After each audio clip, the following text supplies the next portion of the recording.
Today on the Ferment Station, let's talk about beer.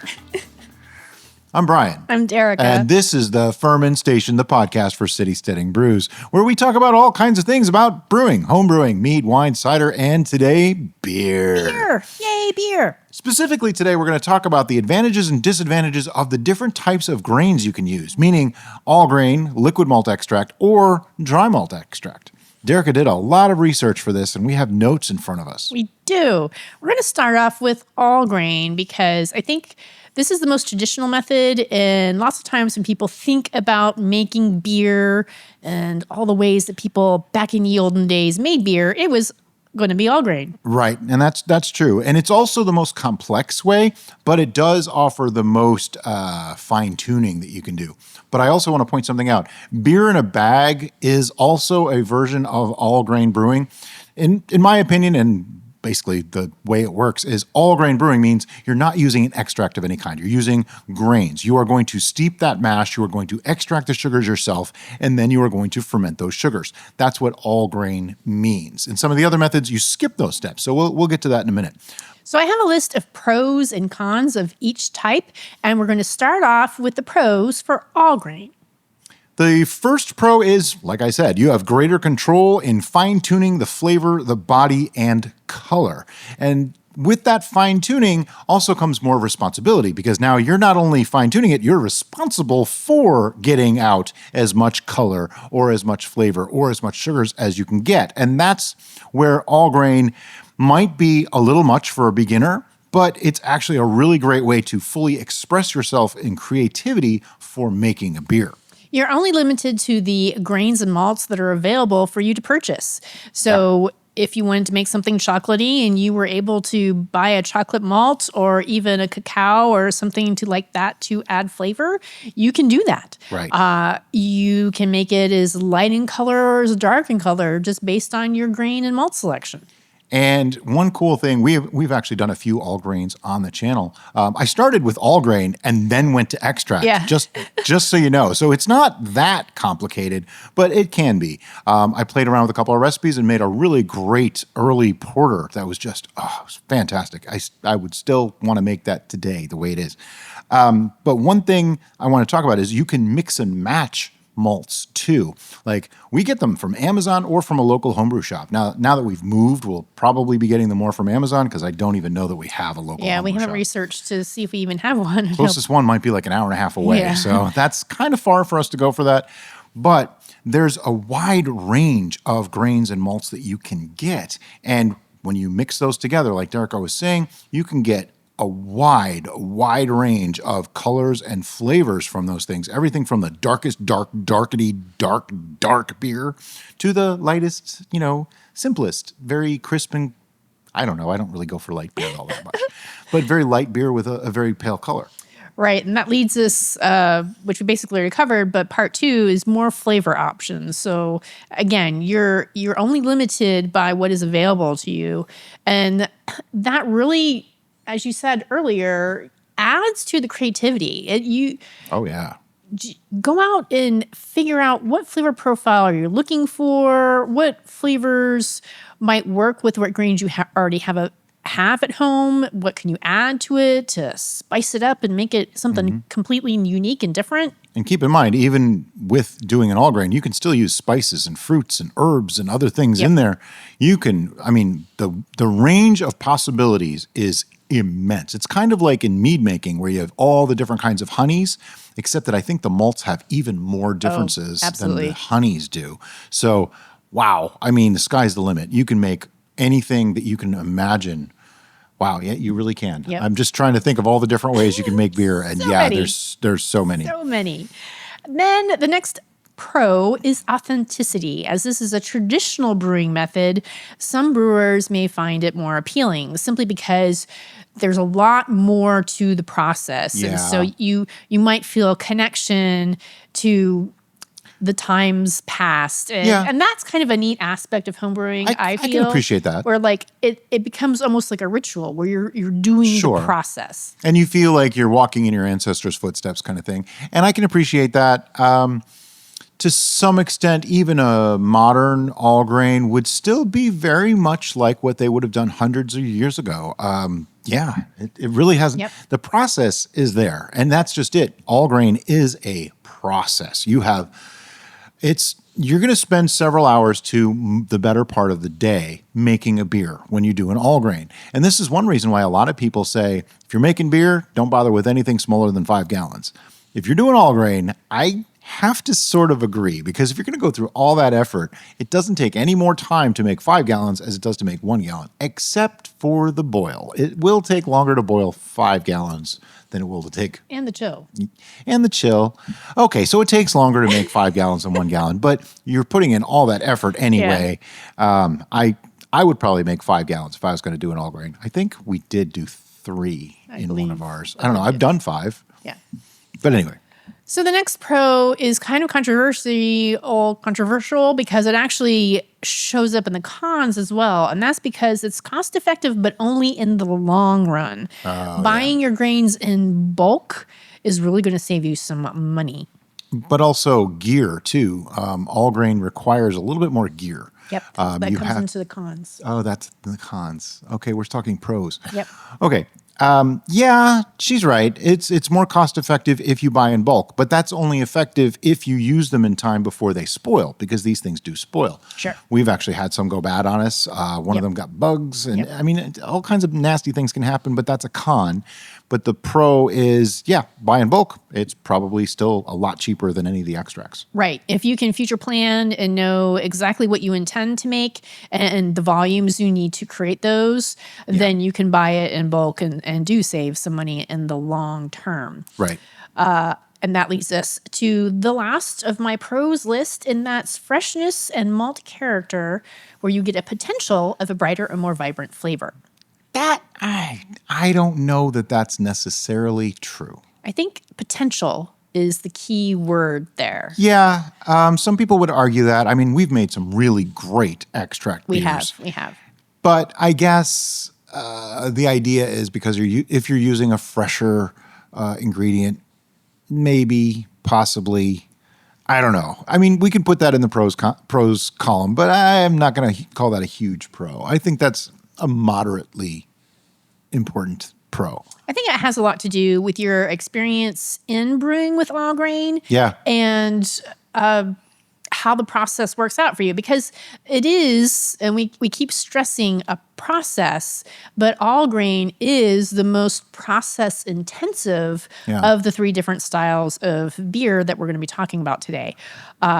So, if your boil doesn't go just right and you don't have a good percentage of fermentable sugars for the conversion, then that could lead to some problems down the road that you won't get in the other 2 styles of beer making.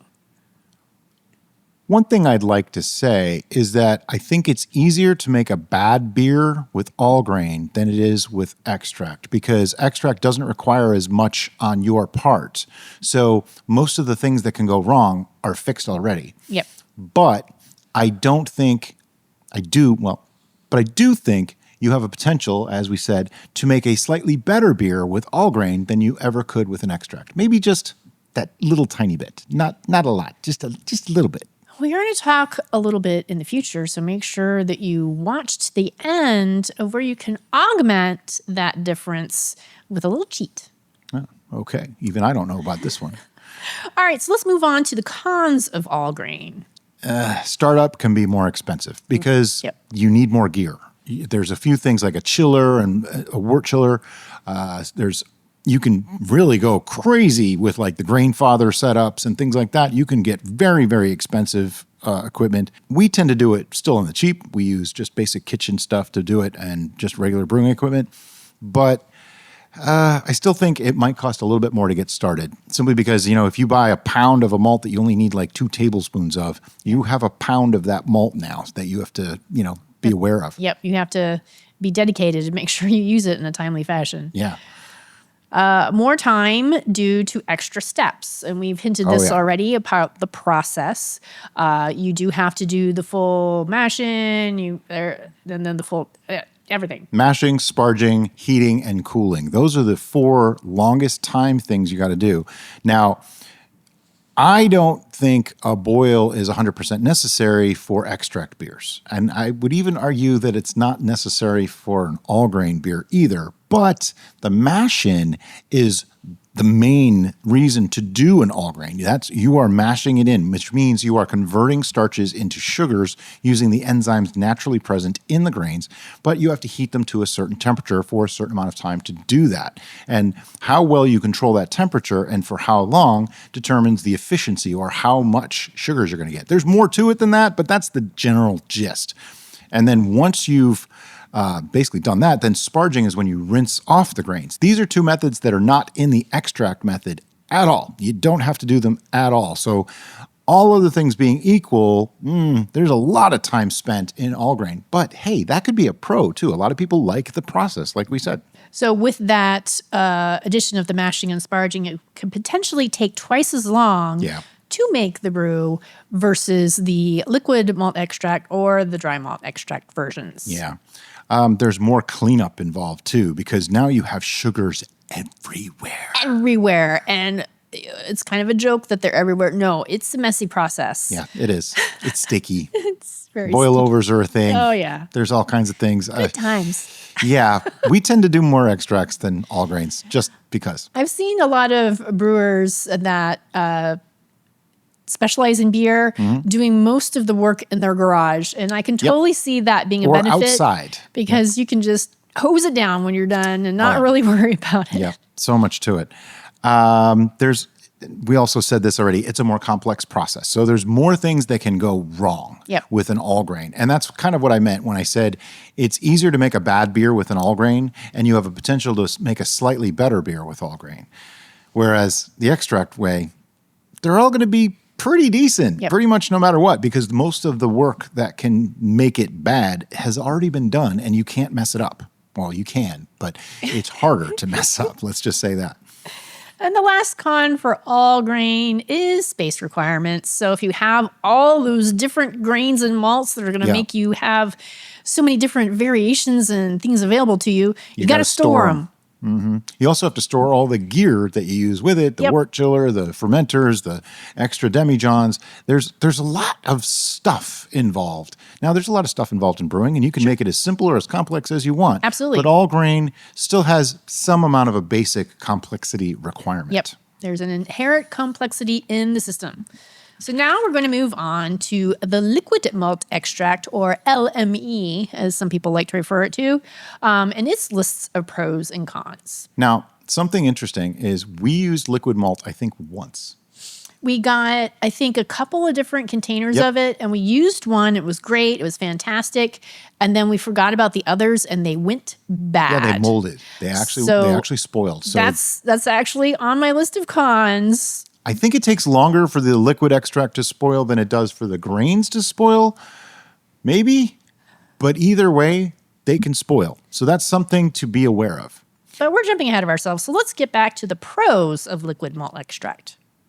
The first one is most of the hard work is done. There's no need to do the sparging or mash in process because it's already done. Essentially what they do is they mash in a set of grains and they take that wort essentially that comes out of it and they concentrate it down and that gets put in as an extract. So you're basically have a concentrated wort that you then mix with water to bring back to a reasonable gravity to be able to ferment. So it's actually a really simple process, and liquid malt extracts are actually really good today. A lot of them, I've heard from many people who are major beer brewers, they said that they're sometimes almost indistinguishable from doing an all grain of the same type of grain done well. So that's a huge compliment. Because you don't have those extra steps that you have to do with the liquid malt. It makes it faster and easier. Yeah.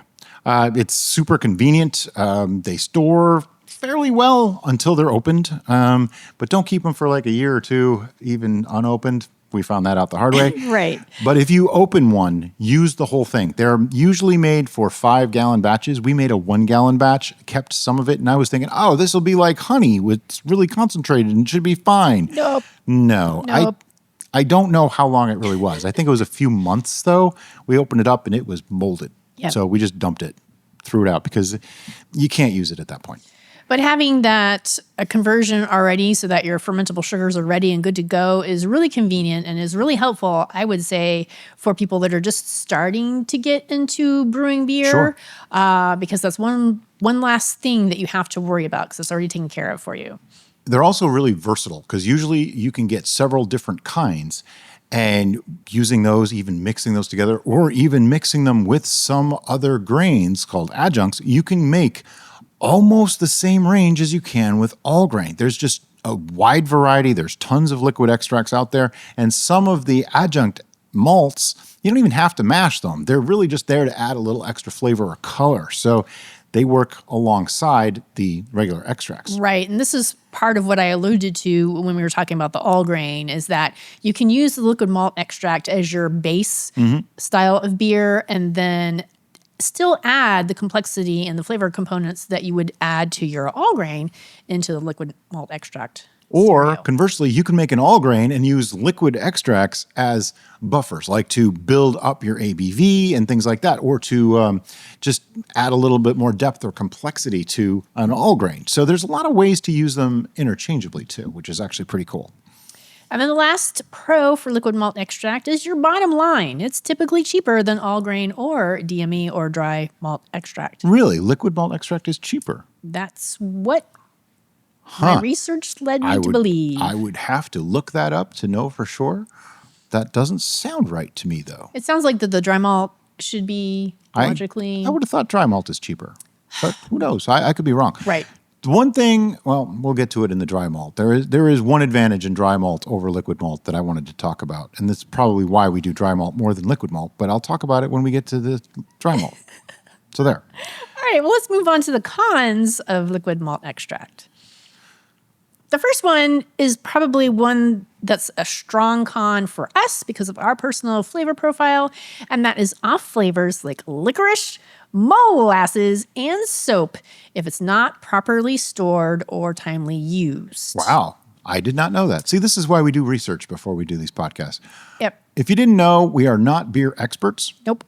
We've made a bunch of beer, and we do it as simply as possible. We don't really like to follow a specific style. It's dark beer, it's light beer. That's about as that's about the classifications we generally give. Sure. That's pretty much it. Sure. But I think you want to pay close attention to the use by date or whatever recommendations are printed on your label for your liquid malt extract to make sure you don't get too close to that time frame where those off flavors might start appearing. That's crazy, though, that it would do licorice, molasses, or soap if it gets too old. I don't know why. It must be some chemical reaction. Probably oxidization of the fermentable sugars makes things go sideways. Maybe. I don't know. I don't want to drink a sideways beer, though. It also can create a darker brew. Now I know why. Than what you would typically want to have, unless you're like Brian and I, who love the darker the better in beers. If I can see through my beer, it's not dark enough. Although that's not entirely accurate anymore. I've actually taken to IPAs lately. Yep. But I have an idea as to why it might darken the brew. It has to do with the concentration effect because they have to use heat in order to do it. So they are essentially caramelizing or cooking it a little bit. So that will lead to a darker color. Whether that's a big issue for you or not is up to you. I mean, some people really like lagers. They like them to be super, super clear and super, see-through and all that. But for other beers, I don't know how important that really is. Now, I know some beer brewers out there are cringing and rolling in their seat right now and screaming at the television or their phone or whatever they might be using. This is free therapy. Yeah. To me, the color of something is not as important as the taste of it. So color and clarity to me, they're nice. If it looks good and all that, that's great. But if it tastes good, that's what matters to me. All right, so let's move. Oh, nope. We're not done. We're not done. There's more What am I doing? cons. Limited shelf life. We touched on this a lot. They only last so long. Now, I don't have exact times as to how long they last, but they do have a limited shelf life. But so do all grain. those grains, unless you keep them in like super sealed pressure containers or something, vacuum pack containers, they're not going to last super, super long. I would think the LME is probably along the same lines. It's just about the same time period. And finally, they don't have as precise of flavor control, and that's because you're basically stuck with what you purchased. Yeah. You can add, as we mentioned already, some flavor additions to tweak it in one direction or the other, but you're basically stuck with the base that you use. And even though they're listing that as a con, I would say sometimes that's actually a good thing. Because like I said, it's easier to make a bad beer with all grain than it is with an extract. And this is a case of, if you use the extract as it was intended, do what they say to do, you're going to make a decent beer. Now, with all grain, you could fine tune that and maybe make the same kind of malt or recipe a little bit better. Sure. But if you don't know what you're doing, you can actually make it worse than the extract would be. So there's some variance there, but that's interesting because it's not as precise. Yep. It's kind of like right in the middle all the time. Yep. You can sort of make them a little bit better if you know what you're doing, but they're only going to get so much better. But it's hard to make them worse. Yep. That's very interesting. All right, so now we're going to move on to the final method, and that's the dry malt extract, or DME. Big pro of DME is convenience. It stores on the shelf. It'll last a long time. We haven't had any spoil like ever. No. They're dry, so they don't spoil as long as you don't get them wet. If you get them wet, all bets are off. They're also pretty consistent. From batch to batch, they're going to be more or less the same thing, which we found that with the liquid malt extracts too. They're always going to be more or less the same. You also are going to need less of the product than liquid malt extract due to the concentration, because that's new to me. I didn't know that. They're dried and they're like all grain times 1,000 because they're pre. Obviously, it's not times 1,000, but it's concentrated. I just pulled a number out of the air. That's interesting, though, because I've never really seen that. I always thought it was liquid malt and dry malt are pound for pound the same amount of sugars. I don't think so. Wow, that's interesting. Yeah. Like I said, I think we used liquid malt extract like twice and then moved on to dry malts. And, we've used those since. I recall that when we used liquid malt extract, we basically had to use the whole thing, where with dried malt extract, you could just take a couple scoops out if you want to. Yep. One other thing that is a huge pro for dry malt extract, and this is the major reason why we do it on our show, is they sell it in smaller quantities. Yep. You have to get enough to make 5 gallons when you use liquid malt, but dry malt, I've seen it as low as 1 pound, and 1 pound makes a gallon of beer. But a lot of people will use dry malt as an adjunct in all grain to add a little more body or raise the ABV a little bit, where we use it as the base, and then we'll use adjuncts to help flavor it. Yep. But the fact that they sell it in smaller quantities actually makes it very convenient for people like us who are doing 1 gallon batches or smaller batch brewing. And the fact that you can open a package and put it back and not have it turn to mold in a month, that's a great thing. So shelf life is a wonderful thing. The next pro, which it has a longer shelf life, obviously, than liquid malt extract. Okay. I glanced over the notes before we started, but fine. So the shelf life on it is much, much longer. We've had it sitting for months and months and months. Never a problem. The most it did is it caked up, but it dissolves. You drop it into water and it dissolves. It's no big deal. It's fine. Sure. It's like crystallized honey. You can still use it. And for those of you who really like a light colored beer, dry malt extract might be the way to go, because you do have the option of making a lighter beer. Huh. I never really thought about the color aspect of it, but I guess that does make sense, because there's a very light, like golden DME that makes a really wonderfully light colored beer. We did it, and it was actually really nice, very simple, but a very nice beer.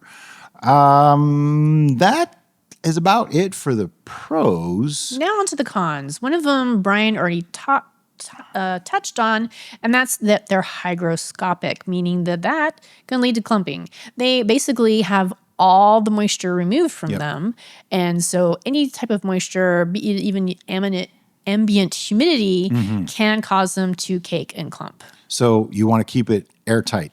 Whatever container you're going to store it in, after you open it, keep it in an airtight container. because otherwise it'll turn to rock. It gets very, very hard. And unless you're going to use all of it at that point, it's difficult to use. I think we had one that did that, and we just used the whole thing. It was 1 pound, and it worked out. It worked out fine, but it does make things a little bit more complicated if you only need a little bit. And this continues into the beer making process. When you're adding it into the wort, if you just dump it all in at once, it could immediately form a large clump. So kind of like flour and water. It'll seal up around the edges, and it's hard to break apart. Yeah. So you want to very carefully and slowly add it in, kind of like sprinkle it over the surface as you're agitating. Yeah, that's true. I hadn't thought of that. And that will limit clumping and help the process move along a lot smoother and a lot less frustration. Whereas like the liquid malt, when you pour it in, it's already starting to break down. The dry stuff, it'll clump. You did such a good job on the research on this. You really did. There's a lot of little things that are making me think that I never thought about it. Sure. Because one of our VIPs recommended that we do this, and I was like, okay, we could talk about that. I don't know what we're going to say. It's going to be an awful short podcast. And wow, there's so much more to it than I ever thought. And I know we're just touching the surface on the differences here. This is like the basics for somebody that's getting started in beer. This is by no means a deep dive into these three processes. So the next con is that you need to add the hops separately. And how is that a con? Because it's that way for all of them. Yeah, for me, that doesn't really seem to be an appropriate con. I mean, there are some liquid malt extracts that are pre-hopped. Very few, and most of them are not available in this country. Right. We have used them with the George's kits that we've reviewed, and I really enjoy that aspect of them because I don't even have to think about it. And when we add hops to beer separately, it's a really messy procedure. Well, not just that. You have to then you have to choose your hops and know how much to add and when to add them and all that kind of thing. Stages. So that's another complexity. Right. It's a fail point. And that's where with all grain you have all these choices and all these options. If you choose wrong, that's a fail point. Whereas with the ones that automatically have your hops already in there, it's less of a chance for you to mess it up.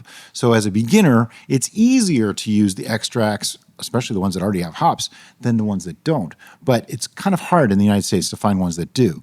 Now, adding hops doesn't have to be that complicated. I like the raw ale method. Basically, you boil your hops on the side and you add it in afterwards. It's really easy. You don't have to boil the whole wort. And that's how I like to make extract beers because there's really no reason to boil it for an hour. Trust me, there's no reason to boil it for. I don't even boil them anymore.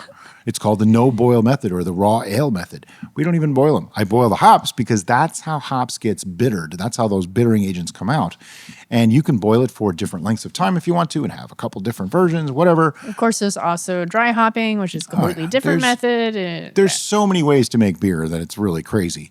But to me, I don't know. I think adding your own hops is kind of a pro, not a con. Okay. Because it's something that you have a choice in. I think it was just biased towards a beginner having a liquid malt extract that had the hop addition already added. Sure. Like you said, it's a fail point, a possible fail point. So sure. Yeah. That eliminates that. That's true. Okay. From that point of view, sure. But then that's the same con for the other two as well. It's no different. Okay. It's the same. Okay.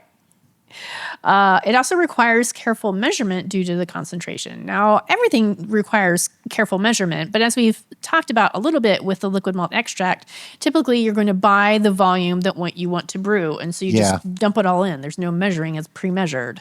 But with all grain, you have to measure it, and then if you're using different ratios of different ingredients. Yeah, I think there's more measuring. Then there's more measurement because you have to figure out, okay, I'm making this batch, but I want this percentage of this and this percentage of that. So again, that's another weird con, but it is something to take into consideration due to the concentration. Because I think that's the only reason why they're saying that. Yeah. But here's the thing. It's really quite simple. Let's say you put in a bunch of dry malt and you put in too much into the amount of water that you have. You take your measurement and you go, oh no, this is 20 points too high. You add more water. That's it. But you do have to do that measurement. So if you don't want to use a hydrometer, which I recommend use a hydrometer, please let me repeat that for those in the back. Use a hydrometer. Always use a hydrometer. Please use a hydrometer. Did I mention to use it? No. No? This is my sedate announcer voice. This is my airport announcer voice. The white zone is for that. But Yeah, I mean, you should take measurements anyway. You should be reading these things. You should be weighing these things. That's part of the science of brewing, because if you just dump a whole bunch of sugars in and you don't have no idea how much are in there, you're doing yourself a disservice, and you could be wasting materials because you don't really know what's going to happen. So that may be a con, but it's kind of a weak con because it's something that should have been taken care of before it even got to be a con.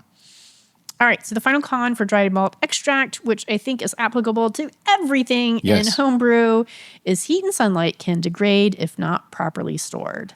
And we talk about this with so much things. Brews while they're fermenting, brews when they're done fermenting. Here's the funny thing, though. During fermentation of anything but beer, it really doesn't matter. Sunlight doesn't matter. Right, but it's hops that are the problem for beer. Better to be safe than sorry. Yeah, we keep them in the dark and in a relatively controlled environment. Our temperature's not cool, though. No. We keep them at about 74, 75 degrees Fahrenheit, and I am okay with that because I'm not cooling my whole house just for my brews. So that last con for dried malt extract, the heat and sunlight can degrade if not properly stored, I think basically can be equally distributed among all beer ingredients and the beer itself. But I think the reason why it was stressed for dry is because dry malt, you might be tempted to just throw it on a shelf somewhere. Oh, sure. So if it's just on a shelf out in the open and sunlight hits it, that could be a problem. Where, I don't know, I feel like the other things, you might store them, like you'd feel the need to store them differently. I don't know why, but that just seems logical. Sure. I could just be making stuff up too. I don't know. That's okay. You know, I like to rationalize things a lot. So I'm trying really hard to see these and say, why did people think that? And why is that a thing? And why would that be a pro or a con? That just seems to make sense to me. Yeah.